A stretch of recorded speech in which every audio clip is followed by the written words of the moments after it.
예, 영상을 안 올리니까 구독자가 조금씩 빠지네요. 얼마 되진 않지만. 그 며칠 동안 저도 그냥 그 트레이딩에 좀 집중하고 있었습니다. 그러니까 지금 포트 보시는 대로 일단 BTC랑 이더리움 기반으로 해서 뭐 전 또 비트 형제들을 좋아하는 편이다 보니까 뭐 전통 코인들을 좀 좋아하거든요. 뭐 라이트코인, 뭐 XRP, 퀀텀, 뭐 이오스 별로 오르지 못했던 전통 코인 위주로 좀 많이 하는 편이고, 일단 비중은 BTC와 ETH와 현금 요거를 한 전체의 70%선 유지, 그리고 BCH를 비롯한 비트코인 형제들 그렇게 해서 비중 분할해서 갖고 있고요. 계속 떨어질 때 샀다가 또 반등 치면 좀 팔고, 떨어질 때 샀다가 반등 치면 팔고 하면서 약간 평단을 계속 떨어뜨리면서 좀 버티고 있었습니다. 원래 저도 좀 전망을 좀, 이제 시즌이 끝난 건가, 좀 어둡게 보고 있었는데, 근데 지금 분위기 보니까 부정적 전망하시는 분들이 기하급수적으로 늘어나가지고, 이거는, 이거 또 반대 상황이 나올 수도 있겠다. 약간 그 생각이 들더라고요. 예. 보통 지난해 연말에 뭐 산타랠리 막 얘기할 때는 결국 그 산타랠리 최고점일 때 폭락했잖아요. 여기 산타랠리 한창 외칠 때 이때 엄청나게 떨어졌잖아요. 그리고 연초 뭐 오를 거다 막 이런 게 또 엄청나게 떨어지고, 뭐 이때 대응하면서 버티는 건데, 저도 평단가는 지금 이 정도 받쳐 있고요. 일단은 그 이번 주에 나름 그 겁을 많이 줬기 때문에 이제 이거를 이제 U자형으로 한 번은 올려줄 호재를 던져줄 것 같아요. 그러니까 뭐 지금 아까도 뉴스 보니까 미국 그 실업률은 좀 떨어졌는데 생각보다 고용 지표가 그렇게 좋진 않다고 그러더라고요. 예. 고용 지표가 그 뭐 오미크론 여파인지는 모르겠는데 기대치만큼 고용은 많이 안 되고, 아직까지는 좀 많이 안 되고 있고, 또 이제 12월에 그 또 이제 미국도 지역별로 봉쇄도 있었고 여러 가지로 그런 인적 인프라, 고용에 대한 인프라가 그렇게 회복이 막 기대치만큼은 안 나오는 것 같아서, 그러니까 금리 인상이라는 게 결국에는 뭐 경제학적인 관점에서 봤을 때 금리가 올라가면 당연히 기존 구화폐 달러의 가치는 좀 올라가겠죠. 뭐 원달러 환율도 올라갈 거고, 그 원달러 환율이 올라가면 당연히 원화 가치가 떨어지고, 반대로 이제 미국이 이제 금리가 올라가면 어떻게 되겠어요? 원달러 환율이 이제 격차가 심해진다는 거는 어 상품을 사올 때 이제 달러로, 음 그 우리가 그러니까 원화 가치가 이제 어떻게 보면 절상되는 건데, 절상이 표현이 맞나? 어쨌든 뭐 계속 뭐 원 달러를 하는데 뭐 1,200원, 1,250원 점점 뭐 올라가는 거잖아요. 뭐 그 금리의 영향, 인상으로 인한 영향을 봤을 때 어 결국에는 미국도 금리가 오르면 쉽게 말해서 개인으로 따지면은 대출 금리도 오르겠죠. 그러면 대출 금리 회수해야 되니 압박에 이제 자금들을 회수해야 되니까 긴축 재정을 하게 된단 말이에요, 전체적으로.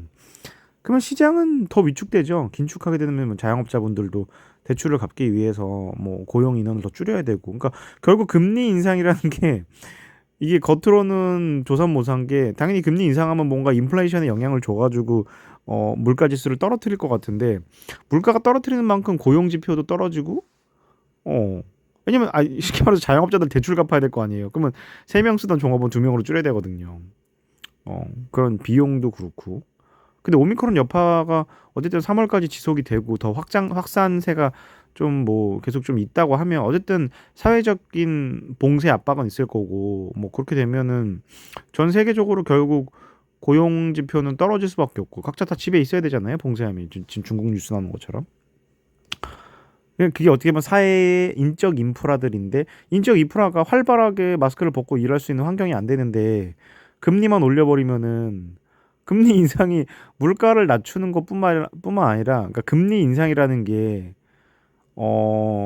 결국 물가 인플레이션도 지금, 왜냐면 인플레이션 자체가 쉽게 말해서 지금 미국의 뭐 샌프란시스코 항구 뭐 이런데 각종 이제 물건들이 들어오는 항구에 작년에 뉴스 나왔지만, 그거를 실어 나를 트럭 운전사들이 이미 대거 실업이 돼가지고 별로 없다고. 어, 그거를 이제 늘려 나가야 되는데, 그런 인적 인프라를, 그 유통의 인프라, 인적 인프라, 사람 실업, 그런 것들을 올려주는 게 먼저 우선시 되면 그 병목 현상만 해결돼도 물가는 많이 떨어질 거라고 보거든요. 그러니까 지금 항구에 쌓여 있는 물품들이 지금 못 들어와서 지금 가격이 확 올라간 것도 없잖아, 있다고 보거든요. 근데 금리만 뜬금없이 올려버리면은, 그러니까 쉽게 말해서 대출을 받아서 또 사람이 사람을 고용해야 되거든요. 어. 그러니까 저는 개인적으로 위장 전술이라고 보고, 그러니까 지금 엄포를 놓으니까 그것만으로도 지금 약간 시장이 위축되면서 약간 겁을 먹잖아요. 금리를 인상한 것도 아닌데, 아직 인상한 것도 아니고 대체대표를 줄여가지고 뭐 자산 축소 뭐 여러 가지 뭐 돈을 빨아들이겠다 한 건 없어요 아직. 그냥 시장이 겁먹고 자산들을 팔고 막 현금화하고 있고, 현금화를 들고 있는 거죠. 근데 이제 좀 얄팍한 생각이, 현금화 들고 있는 거를 소비에 쓴다? 뭐 소비 지수가 그렇게 올라갈 것도 않아요. 소비에 쓰는 것보다는 다시 이제 하락 저점을 잡으려고 기다리고 있겠죠. 현금이 그러니까 장롱 속에 그냥 들어가는 거예요. 금리 인상만 쓸데없이 해버리면. 그것도 적절하게 올려야지, 금리라는 것도. 제가 볼 때 금리 인상은 시장이 많이 호전됐을 때, 단순하게 생각했을 때 이게 저축을 하는 게 돈이 될 때 그럴 때 해야지. 저축하는 게 돈이 된다는 거는 그만큼 사회적으로 내가 뭐 직업적으로든 자산적으로든 뭔가 안정화가 됐을 때 금리를 하나씩 올리는 게 맞지. 뭐 그냥 기업들은 지금 오히려 화폐 가치가 떨어지면 자기네 보유한 자산들이 다 가치가 떨어지니까, 현금 유동성 자체가. 그러니까 정부에다가 막 압박해서 금리를 올리려고 하는 건데, 음 글쎄요. 예상보다는 금리를 빨리 올라지는 못할 것 같다. 저는 그렇게 생각합니다. 금리라는 게, 일단은 미국이 지 혼자 살겠다고 금리 다 올려봐요. 신흥국들은 파산이에요, 파산. 어. 그러니까 금리를 올린다는 게 미국의 달러 가치가 커진다는 건데, 달러 가치가 커지면 다른 나라의 그 화폐, 연동된 화폐들은 또 가치가 떨어지거든요. 그 원화 가치가 떨어지겠죠. 1달러를 사는데 지금은 1150원 들면은 이제 1200원 들겠죠. 그러면 5달러짜리 상품 사는데 돈이 그만큼 더 드는 거예요, 원화 가치가. 그러면 인플레이션은, 그러니까 예를 들어 다른 나라로 반대로 퍼져나가거든요, 이게. 어. 그러면 예를 들어서 우리도 그러면 비싸니까 못 사겠다. 5개 살 거 4개만 살게. 이러면은 미국에서는 생산자 물가 지수가 또 이제 영향을 받는 거예요. 어. 박리담배를 5개 파는 게 나을 수도 있는데 4개 팔아야 되니까. 그러니까 금리 인상이라는 게 제가 볼 땐 그렇게 쉽게 할 수 있는 것들이 아니고, 다만 지금 연초에 시장에 경고 메시지를 주는 게 뭐 여러 가지 이해관계자들을 위해서 주는 게 아닌가. 일단 기업들은, 그러니까 돈을, 현금을 실제로 많이 쥐고 있는 기업들은, 보수적인 기업들은 현금의 가치가 떨어지는 거란 말이에요. 달러 가치가 떨어진다는 거는 듣기 싫잖아요. 구매력이 떨어지는 건데, 그러니까 금리를 어떻게든 올려가지고 지금 들고 있는 돈의 가치를 올려줘, 이런 거거든. 어. 근데 뭐 정부가 기업 말을 듣는 척하면서 또 이게 뭐 기본적인 시장 경제를 무시할 수 없기 때문에, 지금 요새 은근히 보면은 카자흐스탄 폭동도 그렇지만 요새 대중들이 무서워요. 정부도 대중의 눈치를 안 볼 수가 없단 말이에요. 대중들은 지금 상당수 예를 들어서 뭐 투자하고 있는 사람들 많을 텐데, 뭐 이거 내 돈 날라가면 열받을 거고, 자산이 줄어들면 당연히 소비를 못 하겠죠. 만약에 이런 급격한 금리 인하로 해서 자산이 뭐 규모가 너무 줄어들면은 어, 소비도 위축되고, 소비 위축되면 기업 생산에 뭐 그런 것도 영향을 받지 않겠어요? 음. 그러니까 뭐 적정한 수준을 찾아야죠. 그래서 너무 가파른 금리 인상, 막 무슨 모건 스탠리, 골드만삭스 얘기하는 뭐 연간 4차례 이상 금리를 올릴 거다, 이건 사실 저는 개소리라고 봅니다. 음, 어쨌든 중요한 건 일단 비트코인 시즌이 종료가 됐는지 안 됐는지 사실 저도 판단을 못 하겠는데요. 이게 시즌이 종료라는 개념이 사실 예전에는 급격한 하락을 어쨌든 뭐 주면서 끝내버렸는데 지금은 급격할 수도 있지만 별로 급격하지 않은. 왜냐면 지금까지 제가 볼 때 별로 개미들이 큰 타격은 안 봤어요. 여기까지 떨어지면 타격 받겠죠 이제. 진짜 이 3만 달러까지 한 달 안에 간다. 3천만 원까지 한 달 안에 간다면 진짜 시장 거의 반 붕괴. 그러면서 이제 대하락장. 근데 그렇게 하면 너무 손절 많이 할 것 같은데. 또 얍삽하게 또 올리겠죠 또 이렇게. 어쨌든 저는 이 가격은 대하락이 가든 반전 상승하든 한 번 올 가격이라고 봐요. 어, 지금 요 가격대. 만약에 지금 우리가 대하락을 간다 치면은 이게 쭉쭉 떨어지지만 않단 말이에요. 그러니까 뭐 이렇게 반등한번 쳤다가 여기서 대하락 가면 다시 쭉 하다가 이들 뭐 또 슬쩍 반등 치는 척 하다가 뭐 한 번 더 떨어지면 여기서 쭉 뭐 가다가 이렇게만 떨어지진 못해요. 또 조금씩 찔끔찔끔 올라가는 척 할 거예요. 자, 요거죠. 대하락장을 가더라도 이 가격은 6개월 버티면 올 것 같다. 예전 거 차트를 좀 볼게요. 그러니까 이제는 진짜 어마어마한 상승을 초단 기간 내에 하고 나서 대하락을 한 건데, 지금은 이제 일단은 여기까지는 다 왔다고 봐야 돼요. 만약에 지금 큰 하락, 큰 주봉식의 하락은 여기까지 왔다고 봐야 되고, 이제는 전 반등 구간이라고 보거든요. 반등 구간을 봤을 때 뭐 이걸 비교해 보더라도 이게 계속 이렇게 떨어지지만은 않을 거란 말이에요.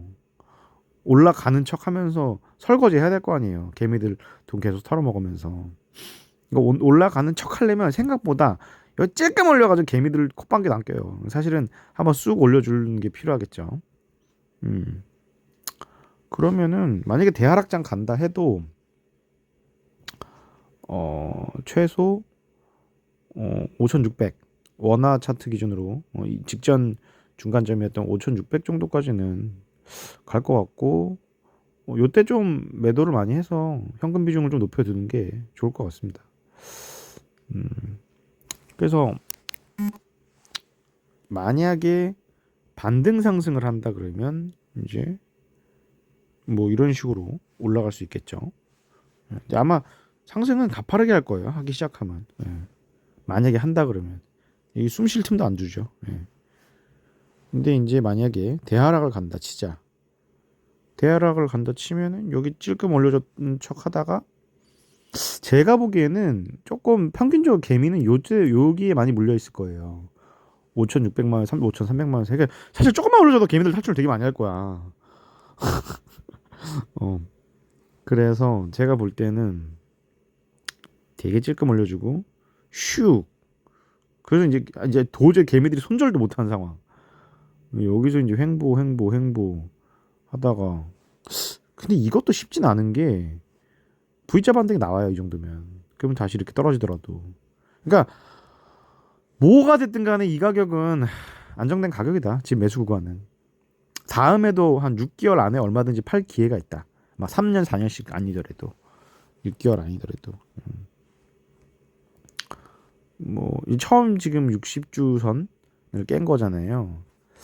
예전에 뭐 이때는 뭐 60주 선이 없었지만 기본적으로 제일 긴 거 20주 선을 깨고 내려갔을 때 볼까요? 깨고 내려갔을 때도 20주선까지 다시 한번 반등을 하려고 했어요. 이게 회귀 본능이 있다는 거죠. 이렇게 계속 떨어지더라도. 그러면 지금은 지금도 마찬가지로 20주선으로 회귀하면서 떨어질 가능성이 있다. 그러면 적어도 6천 초반까지 다시 한번 올 거다.